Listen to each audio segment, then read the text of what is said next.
To Muratov, to his birthday. To Muratov. Schaffhausen is saying goodbye to Alexey Navalny. I love Russia very much, and its people. I'll answer this when I cross the border.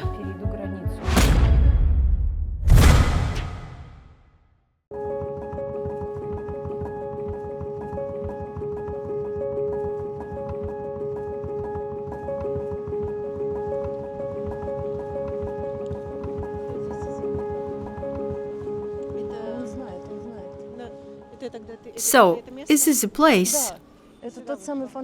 Yes, that's the fountain. It's the busiest place in town. That's why I came here. It was late evening. No one was here. I just placed the portrait. So, you mean you put Alexei Navalny's photo, right? Yes, only one flower. I couldn't find any. All the shops were closed. And to be honest, I thought someone would get rid of it quickly.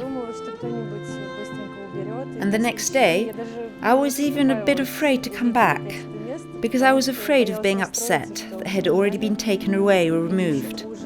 And it was such a shock. There was a whole mountain of flowers. And then people bought more, and candles. And this went on for a fortnight, and the authorities tolerated it. The police or whoever's responsible didn't clean it up. And some people were lighting candles.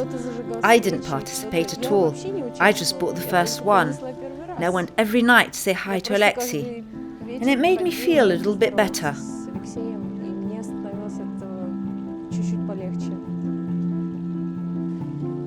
Then the local newspaper wrote that Schaffhausen is saying goodbye to Alexey Navalny. You know, when I first saw the title Novaya Gazeta Europe, I don't remember, maybe it was on Instagram or Telegram. I just assumed that Novaya Gazeta Europe was done by people who work at Novaya Gazeta and who had just moved away because of the war, the persecution, and they can't work any other way. And so I thought it's kind of the same media. And it wasn't until much later that I found out it was a new one. It has an editor-in-chief, it has a deputy editor-in-chief, and the staff is completely different, right? How did that happen? Well, in our case, the number of people we hired and the age of our staff didn't allow us all to move. So Muratov and some other employees stayed in Russia and continued to work there under censorship. And surprisingly, they do a lot, even in these conditions.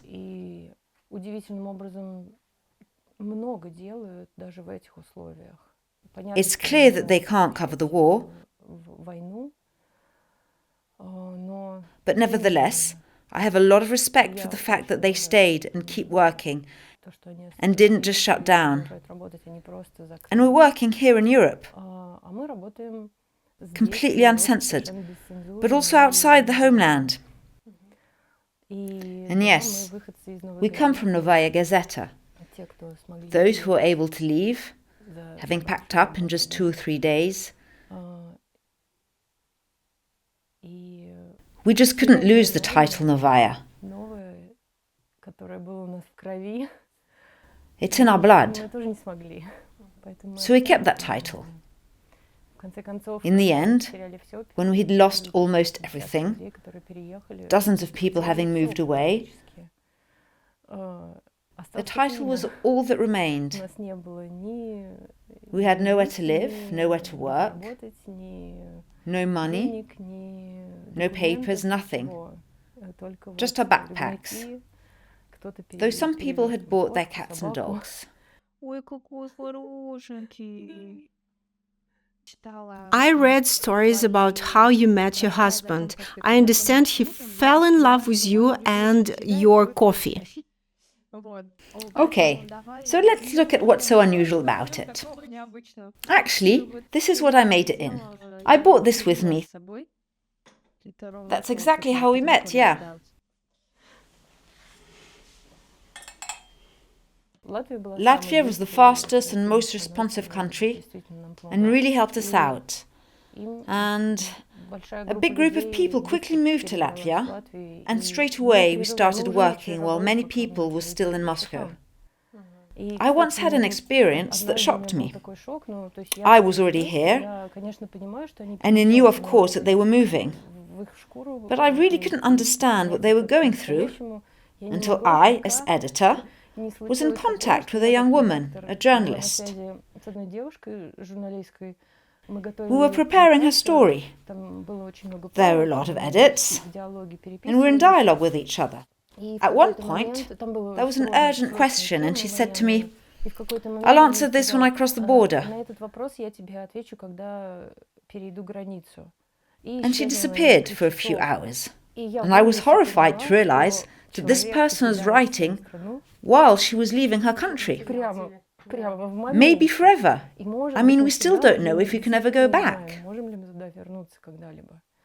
How do you still feel connected to Russia? How you commission text from Russia? How do you get information about Ukraine? How is that possible? Yeah, I was afraid we'd become some sort of expat media, disconnected from our actual audience and the main subject matter that we describe, away from these realities, would be how to get our child into kindergarten in Germany or whatever. There's nothing wrong with that, but it's a different kind of journalism. Not the same journalism that we wanted to do and what we left for. But that didn't happen. It's still a big surprise to me. But we're really continuing to cover the events that are happening. Not just in Russia, but in regions that are so remote that even when we were in Moscow, we didn't go there very often. We're continuing that. So you have correspondents whose names are probably known to hardly anybody and who are traveling around Russia and sending you material from the middle of nowhere. Yeah, journalism no longer exists in Russia because under these conditions, with these laws, it cannot exist. It's impossible. But journalists in Russia continue to exist and are willing to risk their freedom at the very least and to keep writing, because what they write for us is of course considered by our government as criminal.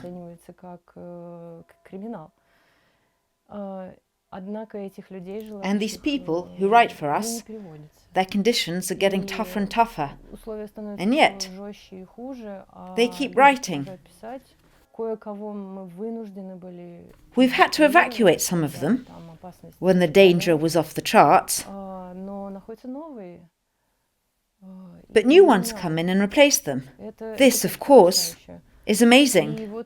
And so we even published a book called Reports from Russia. And on the map, you can see where these reports were written, from the Amur region to central Russia.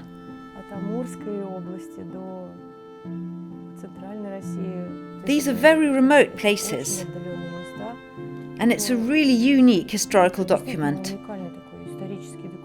It's a kind of portrait of Russia. What happens inside a country when it's at war? Who knows this? Who knows now? It's impossible to publish this in Russia, so people who live inside Russia don't know about each other either. I can't believe that we have our own correspondent in Kiev, and I'm her editor. Her name is Olga Musafirova. She used to work for Novaya Gazeta. And when we launched Novaya Gazeta in Europe, she started working with us as well. How does Novaya Gazeta Europe keep going? That's a good question. We're picking up the pieces. We're a media in exile. And we're no different from other media in exile, of which there are a million. I was in Hamburg last year at the Media in Exile Forum. And I was surprised about how many countries journalists are fleeing from. I thought maybe a dozen countries have problems with freedom of speech. But I didn't realize, in fact, there were 10 times as many. And when I saw representatives from so many countries where things are really bad, where journalists are forced to flee, I realized what a global phenomenon this is. And of course we exchange experiences at such meetings. That's probably the main thing. We all know how to get around censorship, how to get around blocking. We know it better than anyone. And we always find a way to publish our stories. And we're collecting donations from all over the world. We have members of the association, Friends of Novaya Gazeta Europe, and there are people from Australia, America, Canada, all the European countries. And there are a lot of Swiss people also.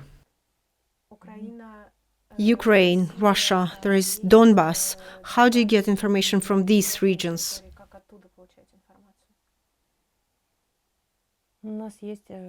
We have one hero. He's probably the most valuable journalist we have, taking the biggest risk of all, who prepares material for us from the occupied territories, including from the Kherson region, which is the occupied Kherson region. This is the person I'm most afraid for. And I think that is where we can do something no one else is doing. We've been publishing, since the beginning of the war, a column called Kherson Diary. We realize that purely journalistic work is very difficult under these conditions, although of course this correspondent also provides us with investigations. But the most important thing is to hear the voices of the people who are left in the occupied territories. What's happening to them? What do they see with their own eyes? What are they thinking? And we've been publishing this Kherson Diary regularly this whole time. Check out this spoon. Oh wow, great. It's so you don't put too much in. Well, I just brought it with me. Well, this jug. Here's a little bit of cinnamon. And here's the best kept secret, of course. It's something my Armenian neighbors taught me. I lived in a communal flat on Petnitskaya in Moscow with a big Armenian family. And the Armenian mother taught me that you have to add a pinch of salt. Oh, cool.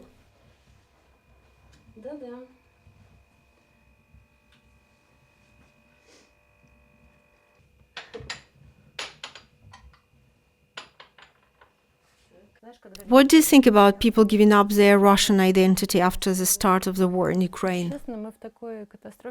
Honestly, we're living in such catastrophic times. How people react and how they behave. Well, people behave in the way that they can. I prefer to answer for myself, and I don't feel like passing judgment on others. It's such a horrible time. And people are trying to cope. I don't want to hide anything or give up anything. I love Russia very much, and its people. And I'm very saddened. And I'm in terrible pain over what's happening to Ukraine and to Russia. And I'm really saddened by that. And by the fact that I don't know if I can go back there.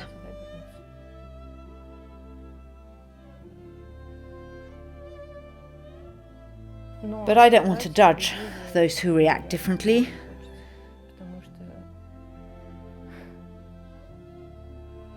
Because it's too catastrophic a time. People are entitled to react however they want during disasters.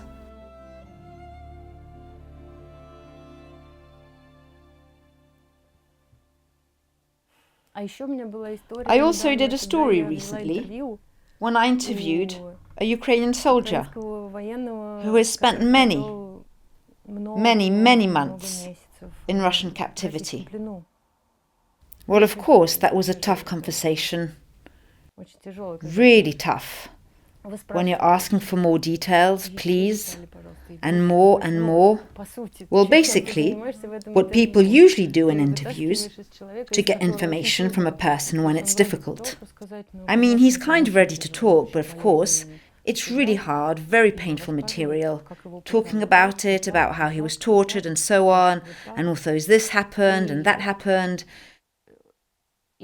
And he would say one sentence at a time and pause afterwards.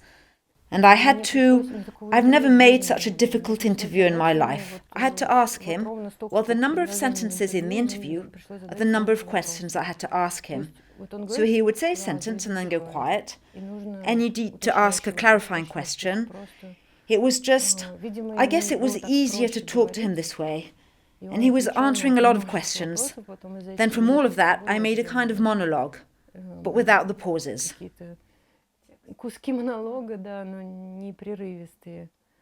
You can't just call it a Turkish jug when you're talking to Armenians. You have to say jezva. Jezva, yes. And coffee in Armenian is surch. In the coffee itself, the ground coffee will be at the bottom. So you don't drink right to the bottom. You stop at some point. And the foam is so wonderful with this method.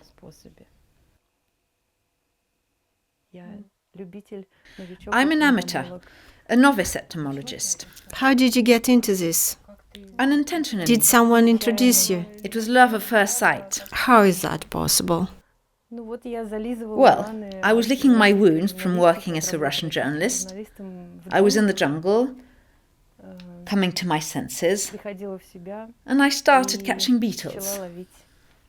But did you know right away what this was, that it was a weevil, that it was of some interest to science and that you'd like to study it? How did that come about? I mean, someone must have told you, right? Yeah. Well, first I fell in love with a long-nosed beetle. I didn't even know it was a weevil. Then some smart people told me that it was a weevil. I liked the name.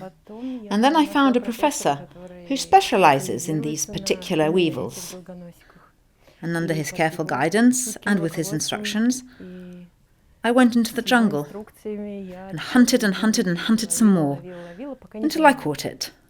This is probably the most intriguing part for me. Well, I already know a little bit of the story, but the people who are watching, they just can't figure out what it is, why it is there, and why it is taking up so much space. Who are these people?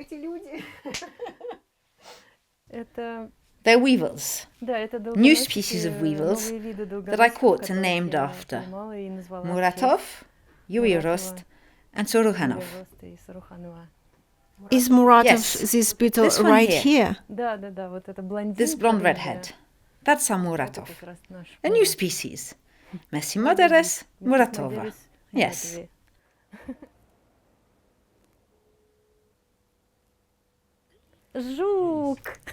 Beetle. Hi, my darling. I was thinking about the beetle. Yeah, I was thinking for a really long time yesterday about our beetle. Messi moderes Muratovi. And a thought occurred to me. Almost all the beetles, when someone approaches them, stomping like an elephant, they swing off the branch and fall. And just before reaching the ground, they spread their wings. And they don't hit the ground. Then they fly away. But this one, it's special. It lets go of the branch and instantly goes into a spin. It's very fast. So our beetle can't even fall down. It can't fall. And we, it seems to me,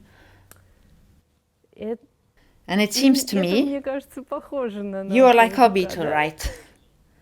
Anyway, screw them. We're not going to fall down.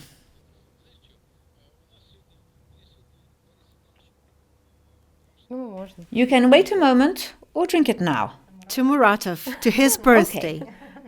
Here's to Muratov. Here's to the fact that we have him. And it makes us all feel good. Well, not bad. It's an unusual flavor. Let me quote you. The first time I went to Novaya for an internship, I was a child. I was 18 years old, just after my freshman year. But I came back as a 22-year-old adult. It was the third year of Putin's reign, and I not only finished university, but also worked at the Сегодня newspaper, which was closed by Putin. He was like that already. You already knew at 22 what to expect and who Putin was?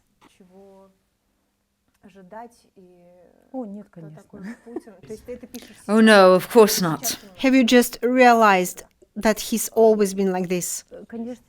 Of course, I couldn't look far.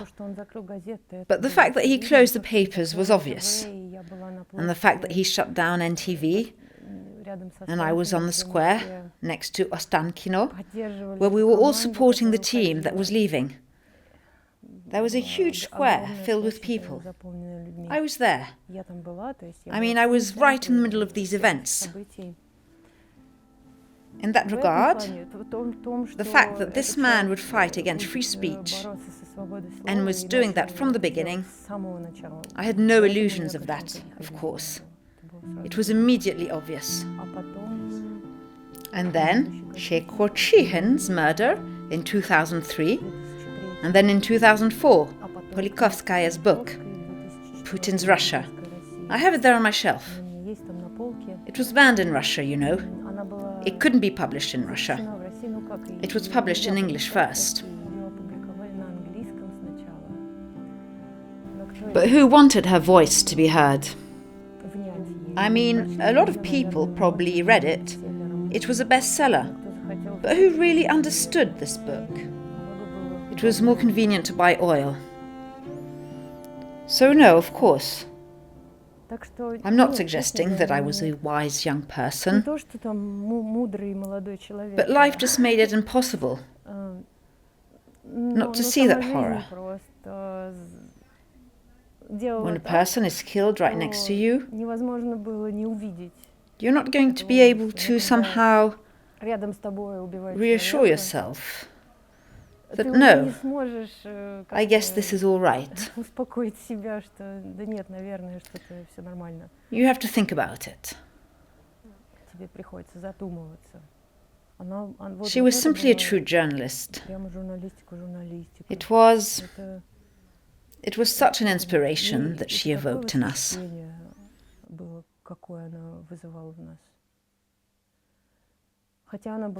Although she was a very normal person socially, and she was an easy person to go up to and talk to, but the knowledge that she was this big-time journalist, this stopped you. And it's a shame, because then when I started talking to her, I realized I could have done it a lot sooner. But at the same time, you were the secret editor of her text. That's surprising. How come? Yeah, it's a strange story. But when I was about 24 or 25, I don't remember, Muratov was there once again, trying to refresh the roster and put a few young people like me into kind of leadership positions, at least in positions of responsibility. And I became deputy editor of information, and the chief of information was Sergei Mikhailovich Shokolov, who is now the editor-in-chief. And he was editing the most terrifying texts by our editorial staff.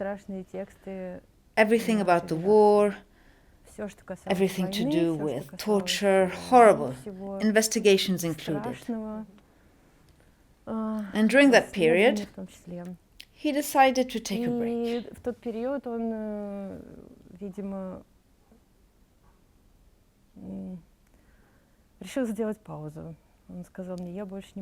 He said to me, I can't take it anymore. I need to take some time away from these texts. And he said, here, since you're fresh blood, come on. The whole of Chechnya, all the torture, and all of these terrible things, these murders, You're reading this. And this included mainly texts by Politkovskaya, who wrote in every edition. She wrote a lot. Well, those were some violent texts, it has to be said. Did she find out later that you were her editor? No. Well, the texts, well, they were always fine. Would you be able to imagine to be working one day in a Swiss media with Swiss colleagues and working the way they do?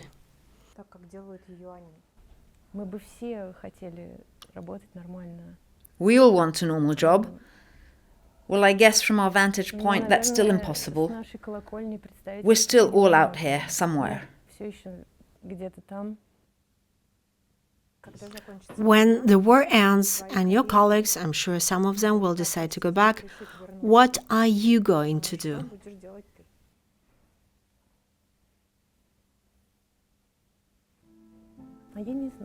I don't know.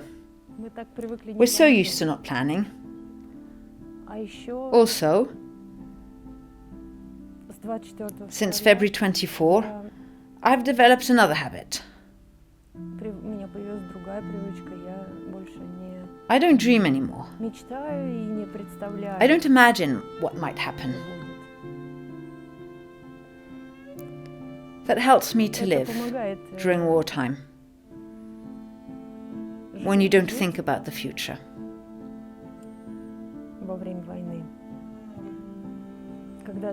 Because being realists,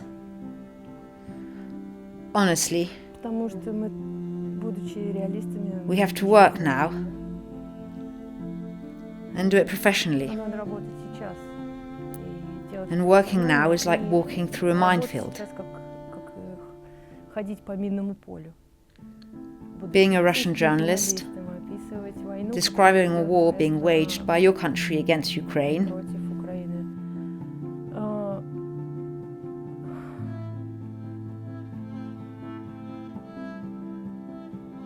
it's like a minefield. It's very easy to misstep. It's very important to be alert, to be in the here and now, and to be a professional, to focus on professionalism, and not to get swept away, thinking about what could happen. That's such a philosophical answer. Sorry. I don't even know what I'm going to do. But I know for a fact that I and my Swiss husband are very eager to go back to Russia, travel to Russia, and maybe even live in Russia.